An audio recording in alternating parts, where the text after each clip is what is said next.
전능하신 하나님 아버지 감사합니다. 하나님께서 예수 믿는 믿음으로 우리를 구원하여 주시고 청결한 심령 되어 하나님을 기쁘시게 하는 삶을 살도록 인도하여 주시니 참으로 감사합니다. 이 땅에 사는 동안 주님께서 기뻐하는 것이 무엇인지 잘 깨닫게 하시고 주의 선하신 손길로 인도하여 주셔서 하나님 약속하신 대로 하늘의 상급 준비하는 지혜로운 주의 권속들 다 되게 하옵소서. 이 땅에 사는 동안 내 이웃을 내 몸과 같이 사랑하는 사랑의 율법을 온전히 이루어가며 주님을 섬기는 하나님의 권속들이 되도록 도와주시고 날마다 주의 성령님 깨우쳐 주셔서 혹이라도 천에 하나 만에 하나 갈 길을 잃을까 두렵사오나 주의 성령님 인도하여 주셔서 주님 기뻐하는 곳으로 다다르며 주님 기뻐하는 일을 감당하며 하나님 기뻐하는 삶을 살도록 복을 다하여 주시옵소서. 예수님의 이름으로 기원하옵나이다. 아멘. 사사기 17장은 삼손과 직접적인 연관은 없습니다. 그런데 18장에 단지파가 이동하는 장면이 있고 17장에 단지파가 이동하는 과정 속에 미가의 집에 있던 제사장을 납치해가는 사건이 있습니다. 그래서 17장의 사건을 좀 살핍니다. 오늘 17장 전체를 다 살피려고 했는데 내용이 좀 많은 것 같습니다. 그래서 다음 주에 한 번 더 뒷부분을 살피도록 합니다. 7절에서 13절의 말씀은 5절의 말씀에 붙어 있는 말씀입니다. 한 제사장을 세웠는데 그 제사장을 세우게 된 배경이 7절에서 13절에 언급이 됩니다. 그래서 그 부분은 다음 주에 한 번 더 살피도록 하고 오늘 본문은 앞부분의 내용을 잠시 좀 살피겠습니다. 이 17장 전체의 내용이 아주 중요한 내용입니다. 왜냐하면 사사시대에 이스라엘 백성들이 살았던 삶의 모양, 생각하고 판단하는 정황들을 엿볼 수가 있습니다. 하나님의 백성들이 이스라엘 땅을, 가나안 땅을 정복한 뒤에 그 땅에서 살아가면서 어떻게 신앙의 변질이 왔느냐 이런 것들을 우리가 엿볼 수 있기 때문입니다. 그래서 17장을 좀 이해하면 18장을 좀 더 수월하게 이해하고 단지파의 이주를 설명하기 위한 배경으로 이해할 수 있습니다. 그런 점을 먼저 말씀드리고 오늘 본문 좀 살펴보겠습니다. 1절에 보면 에브라임 산지라고 나옵니다. 이 에브라임 산지는 예루살렘을 기준으로 해서 북쪽 지역에 베냐민 지파가 있고 그 뒤에 에브라임 지파가 있습니다. 에브라임 지파가 좀 특이한 자리를 가지고 있습니다. 에브라임 지파는 우리가 아는 대로 공식적인 이스라엘 장자 지파지요. 그리고 이 에브라임이 요셉의 후손으로 하나님께서 야곱을 통해서 축복해 준 지파가 됩니다. 그리고 종교적인 지파는 장자로서 레위 지파가 종교적인 입장에서 장자의 역할을 합니다. 또 영적인 장자는 유다 지파가 됩니다. 그리고 혈통적인 장자는 르우벤 지파입니다. 지파가 많고 또 거기에 장자의 역할을 하는 지파가 따로 있으니까 조금 혼동스럽지만 어떻게 보면 이렇게 집단 한 지파에 집중되지 않고 여기저기 지파가 연합해서 이스라엘 전체를 이끌어가는 요즘 시대의 말로 하면 집단지성 이런 표현으로 할 수 있을 것 같습니다. 자기들의 맡은 분야에서 자기의 역할을 감당하는 것입니다. 그러니까 에브라임 지파가 공식적인 이스라엘 장자 지파로서 어떤 역할을 해야 되는데 이 에브라임 지파 안에 미가라는 사람의 집안의 이야기를 통해서 이들이 하나님을 인정하지 않는 행실을 우리가 살펴보게 되는 거예요. 에브라임 지파 땅에서 이런 일이 일어났다. 제가 설명할 이런 일이 일어났는데 이 일은 우리가 우리 스스로도 이런 행실로 살고 있지 않은지 잘 살펴볼 수 있는 아주 중요한 내용이 됩니다. 미가라는 사람이 있습니다. 이 미가의 어머니가 은 1100개를 잃어버렸는데 이 어머니가 얼마나 억울했는지 대놓고 저주를 퍼부었습니다. 이 저주를 퍼부었는데 이 저주가 얼마나 대단했던지 이 저주를 들었던 도적놈 미가가 뜨끔해가지고 어머니에게 다시 훔쳐갔던 은 1100개를 가지고 왔습니다. 만만치 않는 저주를 했던 것 같아요. 우리 시대의 말로 하면 듣도 보도 못한 욕을 먹은 것 같아요. 자, 그렇게 되고 난 뒤에 이 아들 미가가 어머니의 것을 훔쳤다고 이실직고를 했더니 이 어머니가 이 아들을 축복을 하는 겁니다. 2절 맨 뒤에 내 아들이 여호와께 복을 받기를 원한다. 이렇게 축복을 해요. 이게 당연한 것 아닙니까? 돈 잃어버렸는데 돈을 찾았고 또 이 아들이 착해가지고 자기가 가져갔다고 이실직고 회개하고 어머니에게 진실을 말하니까 얼마나 착한 아들입니까? 그런데 이게 우리의 도덕과 윤리의 입장에서는 참 착한 아들인데 이 행위를 통해서 저들의 속에 있는 것이 드러납니다. 미가가 은 1100을 어머니에게 줬더니 어머니가 신상을 만든다는 거예요. 자, 이게 문제입니다. 도난 사건을 통해서 이스라엘 장자 지파의 사람들의 신앙의 수준, 이게 들통이 나는 겁니다. 이스라엘의 장자 지파의 사람들이 하나님의 계명을 전혀 모르는 거예요. 부모를 공경하는 모양이 없지요. 도둑질하는 이것이 자연스럽다 이 말이에요. 그런데 여기에 사랑이 없지요. 내 거 가져갔으니 누군지는 모르지만 하늘에서 불 떨어진다. 이러니까 저주가 나오고 축복은 없고 그 저주 받을까 싶어서 겁이 나가지고 어머니에게 이실직고 하는 이 영적인 배경을 간파할 수 있는 눈썰미가 우리에게 있어야 돼요. 그것을 설명하는 배경이 이 일을 보고 어머니가 아들을 칭찬하면서 아들이 이렇게 부모에게 자기의 잘못을 인정하는 우리 시대의 말로 착한 아들을 위해서 보이는 하나님을 만든다는 거예요. 저주가 무서워서 이실직고 하는 아들이나 하나님이 아들을 착하게 해서 나쁜 짓 한 것 이실직고 하는 것에 감동하는 이 어머니나 하나님의 약속은 없어요. 윤리와 도덕은 사람들 사이에 맺은 언약입니다. 그것은 하나님과 상관이 없어요. 하나님의 평가는 하나님께서 주신 약속, 옛날에 하신 약속, 구약, 새로 하신 약속, 신약.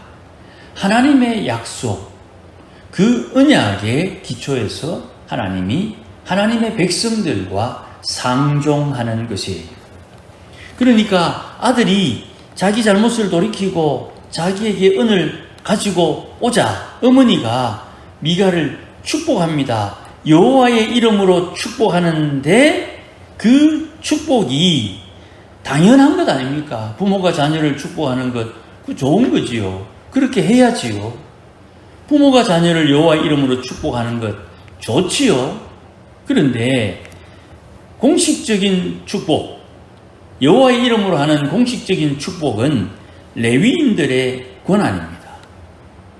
선지자와 제사장이 기도로 축복하는 거예요. 이거는 율법에 기록되어 있는 거예요. 제사장의 그 지파인 레위인들 중에 선지자가 많이 일어났죠.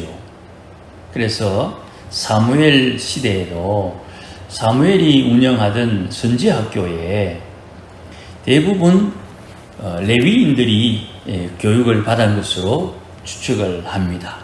거기에 낯선 이방인 다윗이 선지학교에서 몇 날 머물고 그에게 선지자라는 칭호가 주어지게 되지요.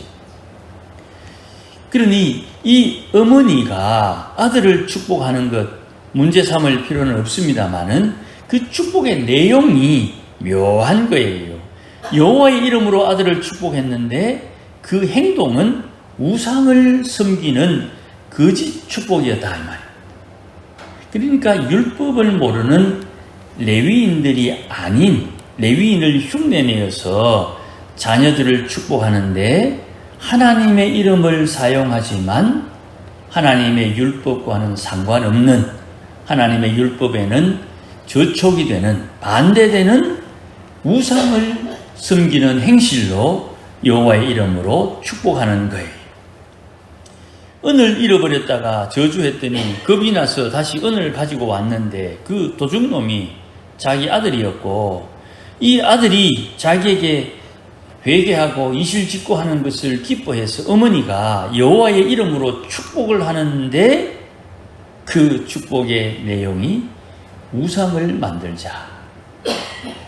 그래서 이 어머니가 은을 다시 돌려주는 이 아들이 기특해서 은으로 신상을 만들려고 합니다.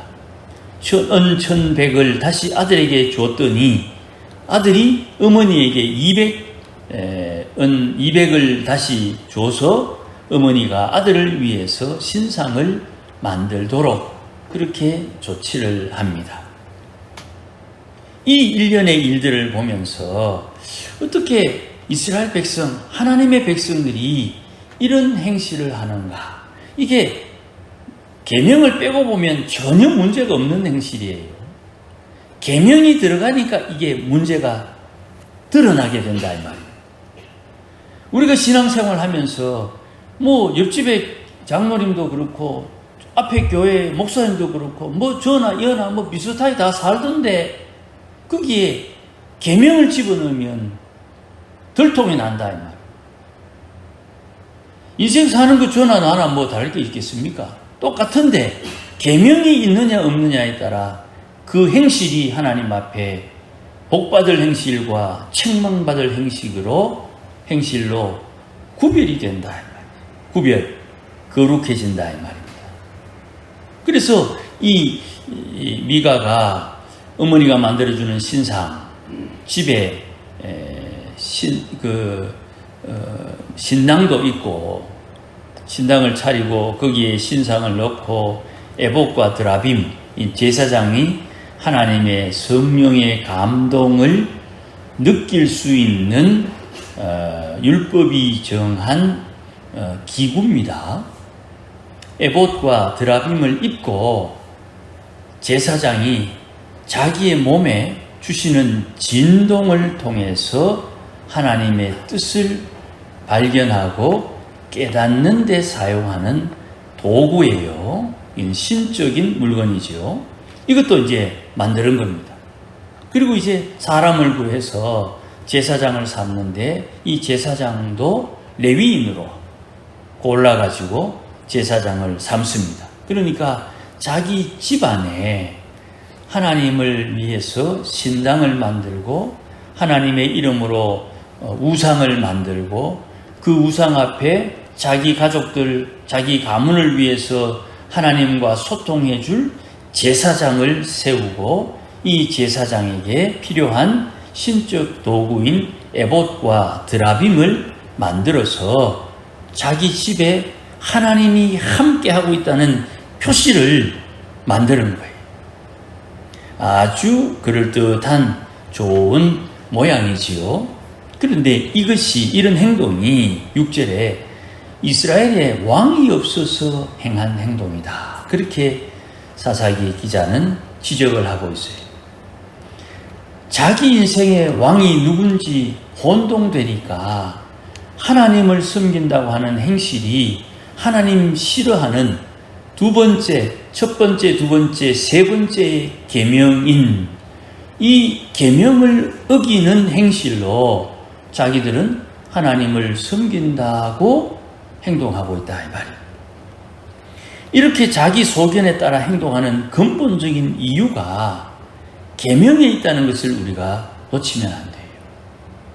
내가 지금 하나님을 사랑하고 주를 섬긴다 하는 내 행실, 내 기도, 나의 고백, 이것이 하나님의 계명에서 벗어나 있으면 주의 말씀에 그대로 걸린다 이 말이죠. 네가 나를 사랑하느냐? 나를 사랑하는 자는 내 계명을 지킨다. 요한복음에 예수님 말씀하신 그 내용이 그 요한복음 15장에 한 번 더 언급되기를, 또 다른 모양으로 언급되기를, 너희는 나의 친구다. 친구를 위해서 생명을 버리는 자는 진짜 사랑하는 자다. 이렇게 예수님 말씀하죠. 그러니 예수님께서 우리를 위해서 십자가에 목숨을 버리는 그 사랑은 세상에 말하는 사랑과 다른 절대적인 사랑이 되는 거예요. 주께서 나를 위해서 죽어주셨다면 나는 나를 위해서 죽었다 살아나신 분을 위해서 사는 것이 정상이다 이 말. 제가 방금 말씀드렸던 내용은 전부 성경에 나오는 말씀입니다. 그러니 미가의 이 행실은 자기 인생에, 자기 지파에, 자기들이 살아가는 시대에 하나님이 왕이라는 사실을 인정하지 못한 행실의 결과가 되는 거예요. 자, 그러면 잘못했다는 것은 그 정도 해도 충분할 것 같고, 그럼 이스라엘이 하나님을 왕으로 삼는 행실은 어떤 모양인가? 이걸 우리가 잠시 좀 살펴볼 필요가 있죠. 이스라엘에서 왕의 역할은 아주 중요합니다. 우리가 아는 대로 왕은 행정적으로 통제하는 사람입니다. 어떤 제도를 만들고 그 제도를 운용하는 사람입니다. 우리 시대에는 삼권분립이라는 말이 있죠. 입법, 국회를 말합니다. 사법, 법원을 말합니다. 행정, 집행하는 행정부를 말합니다. 정부, 행정부를 줄여서 정부라고 합니다. 이 세 개의 권한이 헌법에 명시되어 있고, 이 명시된 이 헌법을 통해서 서로 상호 견제해서 독재를 방지하는 민주 법안의 기초가 됩니다. 그래서 국회에서 법을 만들고 만든 법을 가지고 잘했다 잘못했다를 판결하는 것은 판사가 하고, 그 법을 집행하는 것은 정부가 합니다. 근대 민주정치의 내용이 상권분립이기 때문에 우리가 생각하는 것과는 전혀 다른 내용입니다. 봉건시대에는 귀족들이 다스렸어요. 지금도 일본, 미국, 영국, 유수의 국가들이 소위 엘리트들이 정치를 합니다. 그 집안이 해먹는 거예요. 캐나다 총리가 나이가 얼마 안 됩니다. 저 아버지 대신 총리 해먹는 거예요. 일본 총리도 마찬가지입니다. 저거 집안에서 해먹는 거예요. 영국도 마찬가지입니다. 다 엘리트들이 합니다. 그래서 미국이 엘리트 사회로 추구하는데 이 엘리트 사회에 종말이 얼마 남지 않은 것 같아요. 한국 정치는 전혀 다릅니다. 배경이 달라요. 양반의 세계가 6.25 전에 몰락을 했어요. 그래서 우리나라에는 개천에서 용난다는 것이 그게 특징화되어서 한국 민주주의의 배경이 되는 거예요. 근데 이걸 갖다가 이제 법학 전문대학원 만들어가지고 또 저끼리 해먹으려고 하고 있는 중이지요. 고려 왕조는 조선과 좀 달라요. 고려 왕조는 신라 후손들을 아주 귀하게 선대했습니다. 근데 우리가 다 알다시피 조선 왕조는 고려 후손들을 다 몰살시켰어요. 그래서 조선이라는 나라는 우리 민족의 역사니까 좀 안타깝지만 천하에 자기 동족을 종으로 만드는 민족은 조선 나라밖에 없었어요. 아주 악한 나라예요. 그 나라는 망해야 되는 거예요. 근데 하나님께서 그 나라를 다시 살리기 위해서 하나님의 말씀을 전하고 임진왜란이라는 전란을 통해서 민초들은 고생하며 괴로웠지만 그들을 통해서 복음이 이 땅에 들어왔었어요. 우리는 그것을 좀 등한히 하는 경우가 있습니다. 어쨌든 하나님께서 이스라엘의 왕이라는 사실을 쉽게 인정하지 않아요. 거기에 제일 걸림돌이 뭐냐 하면 내 마음이 억울하다는 것이 제일 걸림돌이에요. 하나님은 사람들을 사랑한다. 그러다가 전도하다가 보면 하나님을 사랑하는데 김일성이도 사랑하나? 김일성이도 사랑합니다. 김일성이도 예수 믿으면 천국 갑니다. 그러니까 그분이 갑자기 화를 내면서 김일성에 가는 그런 천국은 나 안 간다. 그분이 얼마나 괴로웠으면 그런 말을 하겠습니까? 충분히 마음으로 이해가 되지만 그렇다고 우리의 구원의 문제를 자기 마음의 그 억하심정, 괴로움으로 이게 바꾸어버리는 이런 행위가 어리석다는 것을 모른다는 말이죠. 성경에도 나옵니다. 우리가 이미 사사기를 통해서 기드온의 일화를 살폈습니다. 기드온은 자기의 가문이 이스라엘의 왕이 되지 못한다는 것을 분명하게 언급을 했습니다. 그런데 이 철없는 아들, 기드온의 아들 중에 아비멜렉이라는 놈이 있는데 이 놈이 왕이 되려고 하다가 하나님 앞에 망하게 되는 사건을 우리가 보죠. 아비멜렉은 왜 자기가 망했는지 그 이유를 지만 몰라요. 이스라엘의 왕이 엄연히 존재하는데 자기가 보이는 왕이 되려고 했던 그 이유 때문에 그렇게 수치스럽게 죽게 된다 이 말이에요. 그 왜 그러냐? 나온 그 정보에 의해서 좀 추리해 보면 이 아비멜렉의 어미가 이방인이에요. 여호와 신앙이 없다 이 말이죠. 여호와 신앙 아버지에게 들었겠죠. 그런데 그 신앙이 그들에게 아비멜렉의 마음에 자리 잡지를 못했어요. 그 환경과 배경이 그렇게 되어가는 겁니다. 그러니까 왕이신 하나님을 숨겨야 된다. 왕의 어명, 왕의 명령을 어명이라 그러죠. 이 어명으로 주신 내용이 십계명이에요. 구원받기 위해서 믿음으로 구원받잖아요. 계명 지켜서 구원받는 게 아니에요. 예수님 십자가에 설리신 그 피, 그 찢긴 살이 율법에 의해서 우리에게 희생 제물로 제공되었다는 것을 믿어야 구원을 받고, 믿으면 구원 받았으니까 구원받은 이를 성도라 부르면 성도가 어떻게 살아야 되느냐? 주신 기준, 어명인 계명을 기준으로 살아야 된다. 이걸 자꾸 헷갈리는 거예요. 목사님, 율법을 지켜서 구원, 율법을 지켜서 구원 아니라니까요. 구원받은 이에게 계명이 주어지는 거예요. 그러니 구원받지 않은 사람은 계명은 받을 자격도 없는 거예요. 절집에 스님이 예수 믿으면 그 절집에 있으면 안 됩니까? 나와야지. 그러니 구원은 믿음으로, 상급은 행함으로 받는 것입니다. 이 행함의 기준이 십계명인데 이 계명을 등한히 한다 이 말입니다. 계명은 마음을 닦는 좋은 방법이 되는 겁니다. 이걸 이제 일반 세상에서는 마음 공부라 그럽니다.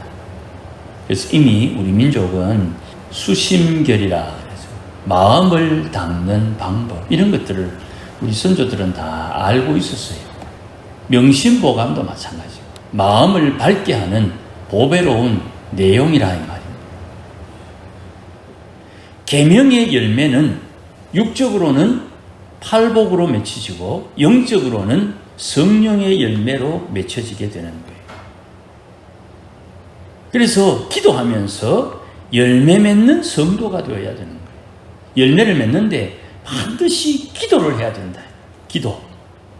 열매를 맺는 성도가 되는 과정에 반드시 기도가 필요한 거예요.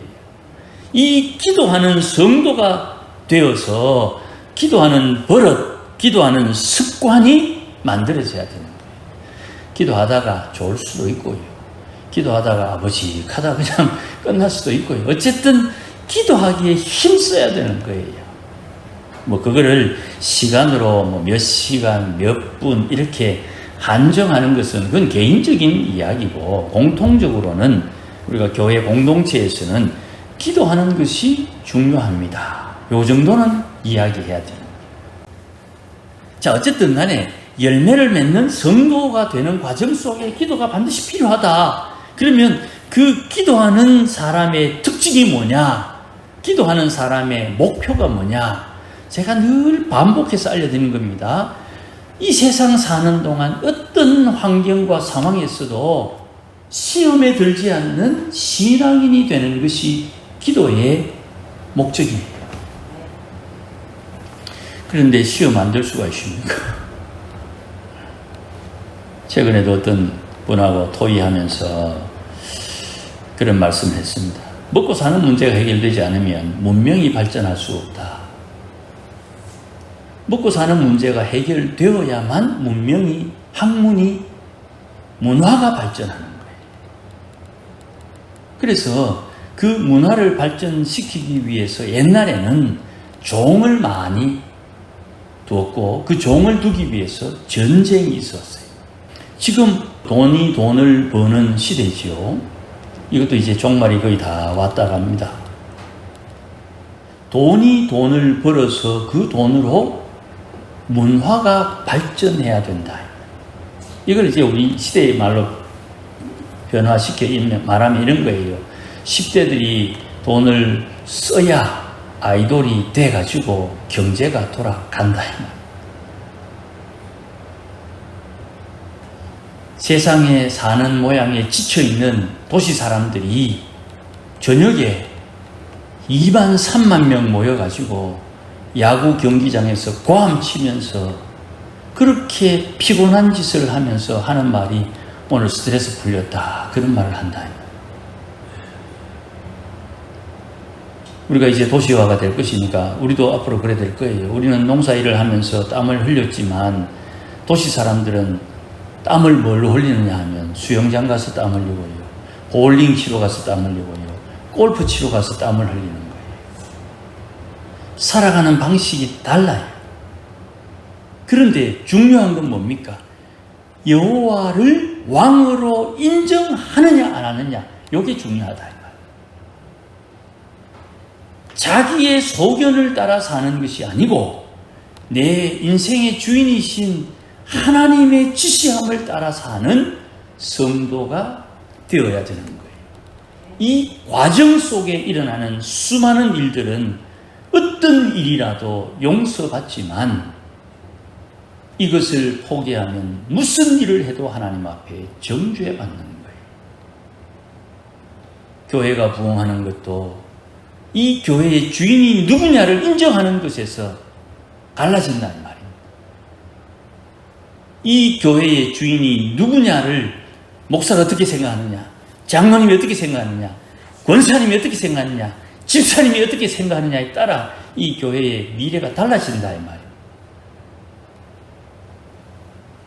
그러니 내 소견을 따라 살지 않고 주의 성령의 인도함을 따라 사는 법을 배워야 돼요. 그 배우려면 계명을 새겨서 명철해져야 되는 거예요. 하나님이 기뻐하는 게 뭔지, 하나님이 싫어하는 게 뭔지, 하나님께서 내게 원하는 것이 뭔지를 깨닫고 거기에 순종, 순복하는 법을 배워야 돼요. 그 과정 속에 드러나는 허물과 죄를 이른해 7번 용서해 주라.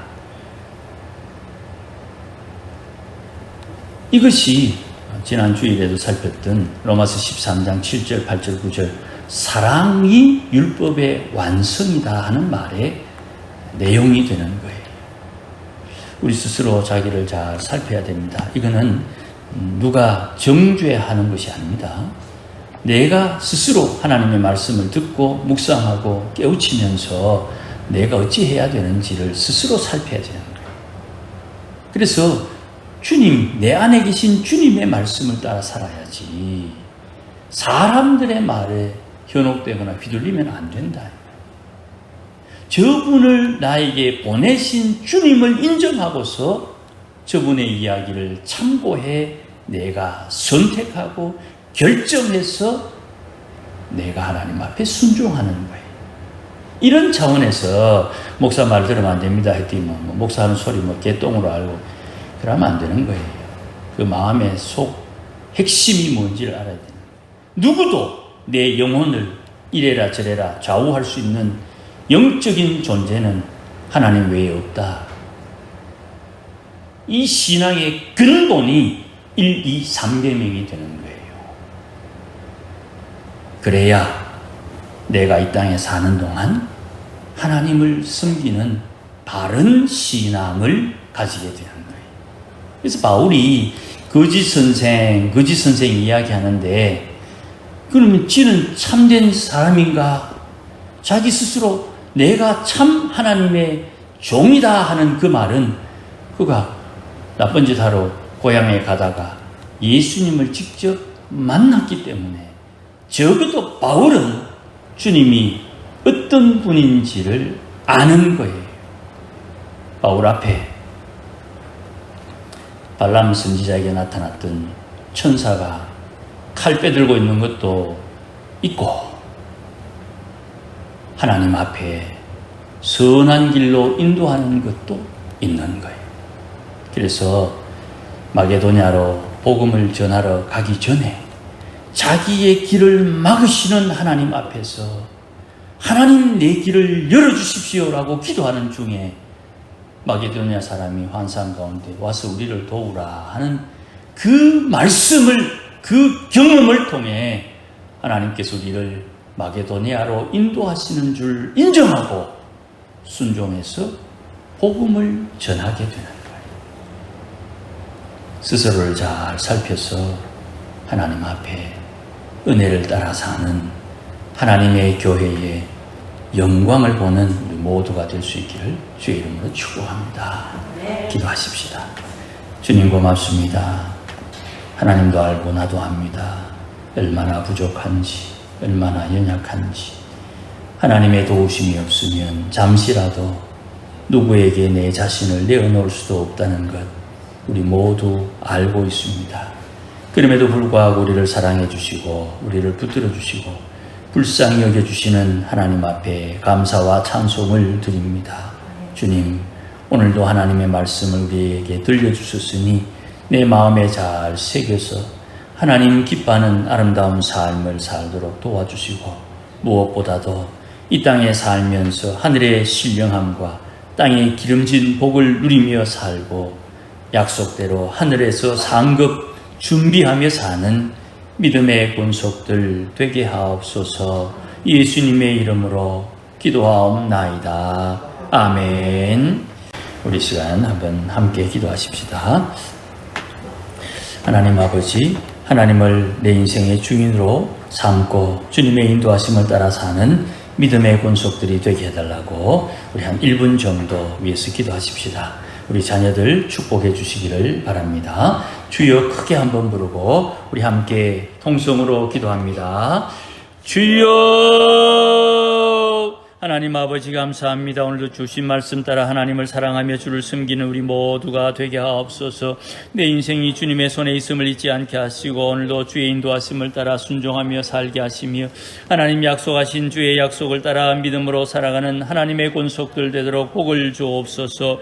하나님 아버지 우리 자녀들에게 은혜를 주옵소서. 우리가 하나님 앞에 하나님의 순종하며 배운 것이 우리 자녀들에게 귀한 유산이 되어 넘어갈 수 있도록 은혜를 다하시고 주님께서 간섭하여 주셔서 어디에 있든지 무엇을 하든지 어떤 형편과 상황에서든지 하나님을 기쁘시게 하며 하나님을 사랑하며 주와 동행하는 주의 권속들이 되게 하셔서 우리의 소견을 따라 살지 않고 주님 인도하시는 바를 따라 살아갈 수 있도록 역사하여 주시옵소서. 오늘도 하나님 함께 하사 인도하여 주시고 붙들어 주시기를 원하고 기도하오니 우리 하나님 함께 하사 인도하여 주시고 역사하여 주시며 주의 선하신 손길로 이끌어 주시옵소서. 오늘도 하나님의 사랑 가운데 거하는 믿음의 권속들 되게 하시고 날마다 주님 권면하여 주셔서 하나님 기뻐하는 삶을 살도록 도와주시고 주를 사랑하며 주를 섬기는 믿음의 권속들 되게 하여 주시옵소서. 하나님 아버지 고맙습니다. 부족하고 연약하지만 오늘도 하나님 앞에 말씀의 인도함을 따라 기도했으니 이 기도가 하나님 앞에 상달되게 하시고 우리 자녀들에게 큰 은혜로 임할 수 있도록 역사하여 주시옵소서. 하나님 은혜를 덧입혀 주셔서 믿음으로 살게 하시고 이 믿음 변치 않도록 날마다 주의 성령님 권면하여 주시기를 원하고 기도하오니 주여 역사하여 주시고 오늘도 주의 백성들 구원하여 주시옵소서. 이제는 우리 주 예수 그리스도의 크신 은혜와 하나님 아버지의 극진하신 사랑과 성령님의 감화 감동 위로 충만하심이 오늘도 하나님을 기쁘시게 하며 주의 말씀을 청종하며 하나님의 역사하심에 순응하며 살기를 다짐하는 모든 믿음의 권속들 심령 위에 가정 위에 자녀들 위에 우리 교회 위에 이제로 영원토록 함께 계실지어다. 아멘.